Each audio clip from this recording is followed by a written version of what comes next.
pinadala ng hospital na PO. Ay, ikaw pala yung inaantay ko na doktor, sir. Ay, sir, Oo. para naman kayong delivery boy, sir. Hindi, kasi bago tong gamit ko. Mukha ka pang nagko-construction, sir, ha? Parang ano yun, ha? Hindi, ganyan talaga pag galing ibang bansa. Ah, kayo po pala si si Doc. Ah, Doc Salmon. Salmon. Ano salmon, sir? Alin ba yung papa-check up mo? Yung po ko, sir, eh.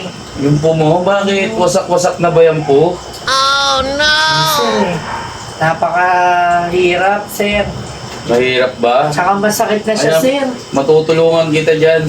Dala ko na yung mga gamit ko. Parang dala mo pa yung parcel, sir, eh. Hindi, kasi bago to. Ah, ganda na Oo. ang touchy case mo, sir, ha? Yan na touchy haze na bagong labas. Ah, sige, sir, dito, ha? Maupo ka muna. Salamat ha.